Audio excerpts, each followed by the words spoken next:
Developed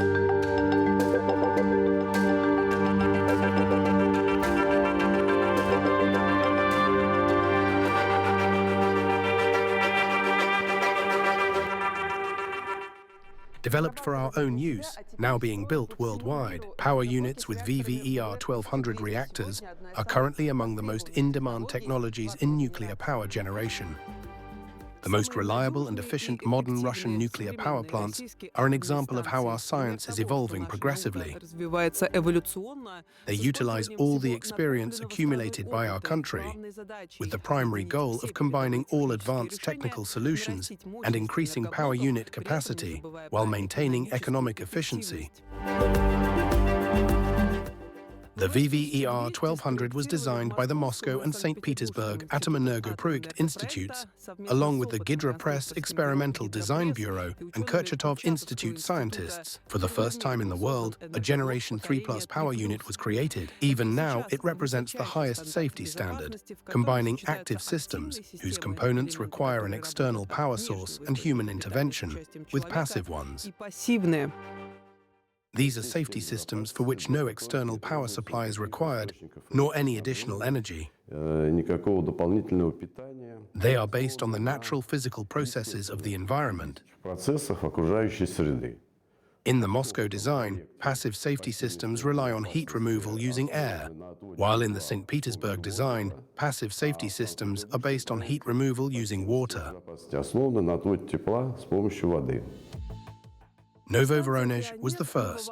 Unit 6, featuring a VVER-1200 reactor, went online in 2016. A nuclear power plant consists of 200 buildings and structures, preceded by thousands of blueprints, documents, and design justifications. At the turn of the millennium and in the early 2000s, there was a very serious problem with domestic simulation codes and software.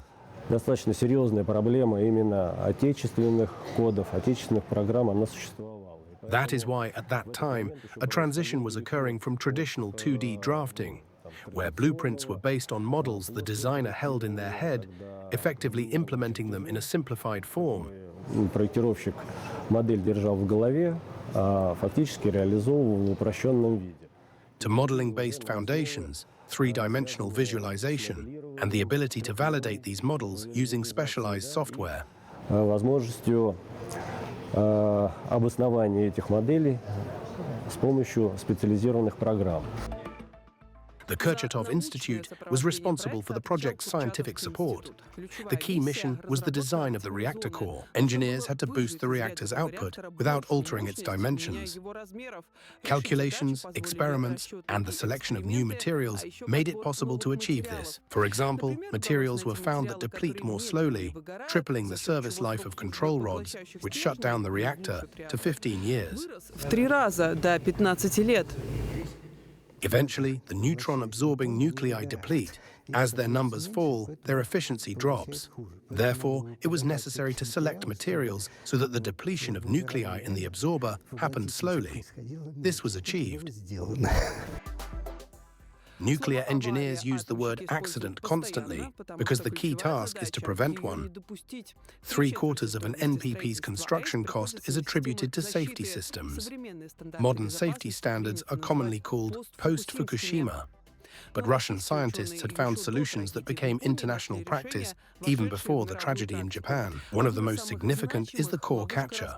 This device, weighing several hundred tons, prevents nuclear fuel from leaking onto the concrete base of the containment building in the event of an accident. An experimental facility was created to melt a mixture of uranium and metal structures. They observed what emissions would occur and what chemical reactions would take place. All this was validated, and a design for this catcher was made, including measurement systems. Subsequently, this core catcher was implemented in all our high-power units.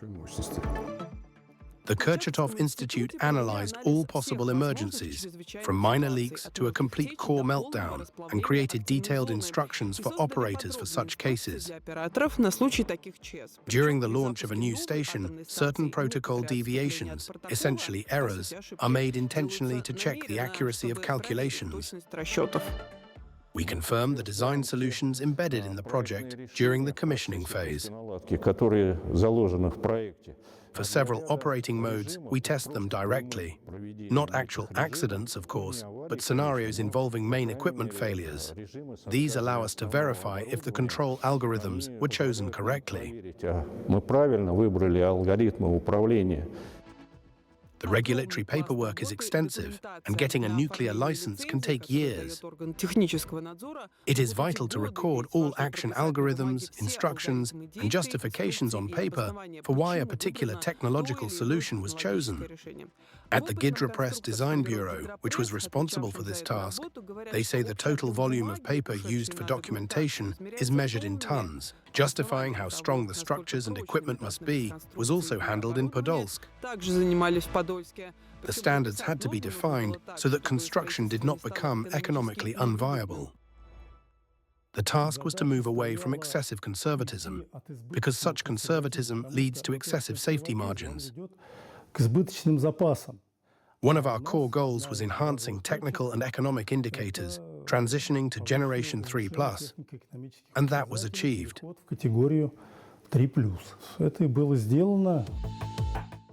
Perhaps the most common example of the AES-2006 project's reliability is the fact that the containment dome will survive even if a plane crashes into it. Nuclear plants are built with a wide seismic safety margin. If earthquakes of magnitude 5 are probable at a site, the project will be designed for magnitude 7. In 2023, during the powerful earthquake in Turkey, the Akuyu NPP construction site was not damaged. It is a magnitude 9 rated site. We did not even need a special analysis because what actually happened was many times less severe than the conditions accounted for and justified in the design.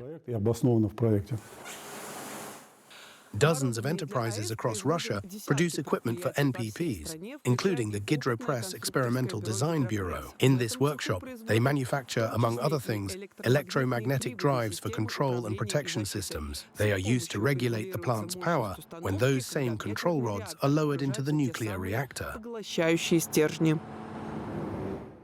The finished drive is tested on this stand.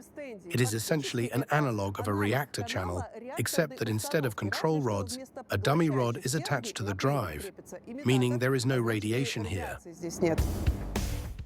Paradoxically, a nuclear power plant is a living organism that constantly teaches its creators something new, allowing them to find original technical solutions. The hallmark of the VVER-1200 project is, first and foremost, the large number of active safety systems and the maximum use of passive safety systems, which require neither external energy nor human intervention. The operation of power units with VVER-1200 reactors has shown that nuclear fuel can be reloaded less frequently than once a year, as originally intended, further increasing overall efficiency. By its operation, this unit has proven that we can operate reliably and safely on an 18-month fuel cycle. Last year, there was not a single violation or deviation at this unit. There were no revenue losses or punitive sanctions. Last year, the first unit of the Leningrad NPP-2 generated a record 10.2 billion kilowatt-hours in 1 year. Technological evolution is a continuous process, and Russian nuclear engineers are already using the AES-2006 project to develop units with new parameters. Economic indicators provide a guide. Higher power means greater efficiency. Consequently, this new project will have a slightly higher capacity of 1,250 megawatts. This is a more efficient solution, the next step in the evolution of AES-2006. Russia is the world leader in the number of power units built abroad. VVER-1200 reactors are a global bestseller. For several years, the Belarusian NPP has served as a reliable energy source. Our specialists are building nuclear stations in Hungary, Turkey, Egypt, and Bangladesh. For many of Russia's partners, building an NPP is their first experience with peaceful nuclear energy. At the Leningrad NPP, foreign guests have the chance to see the station's life from the ground up. 2 new units are being built here.